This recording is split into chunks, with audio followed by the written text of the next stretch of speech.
पाहिजे आणि मग हा पाय जायला पाहिजे. तू झाला ना 1 2 3 तो 4 जायला पाहिजे म्हणजे हा पाणी समजा संपर्क तिला व्यवस्थित होतो. म्हणजे चला अजून पाहिजे का योगेश पन्नी दे बरं बॉडीवर का तुम्ही ना पोलीस स्टेशनच्या तिथं कारण पत्रव्यवहार आपला ड्रायव्हर कुठे मी पोलीस स्टेशन जवळ हे पत्र चालू राहील ना मॅडम आम्ही जातो तेवढे सॅम्पल कलेक्ट करू. थांबवा सर.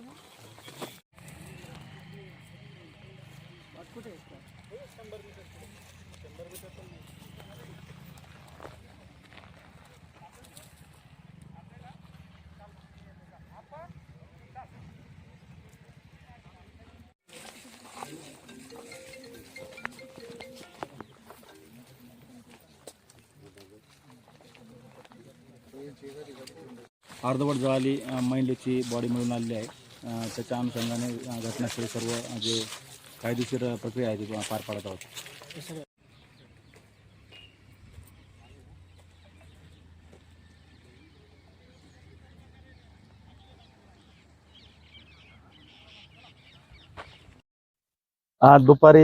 आज रोजी दुपारी माहिती मिळाली एरंडोल पोलीस स्टेशन हद्दीमध्ये साधारणपणे पद्मालय जे मंदिर आहे आपलं त्याच्या बाजूला एक जंगली एरिया आहे.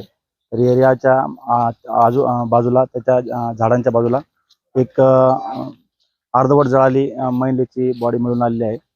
त्याच्या अनुषंगाने घटनास्थळी सर्व जे कायदेशीर प्रक्रिया आहे ती पार पाडत आहोत.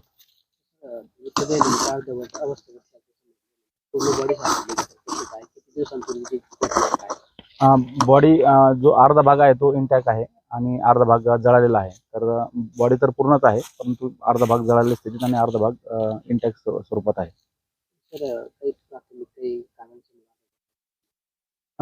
सध्या तरी बॉडी देखील अनआयडेंटिफाईड आहेत, अनोळखी इसमाची आहे आणि त्याच्या अनुषंगाने मग बाकी डिटेल्स अजून प्राप्त नाही.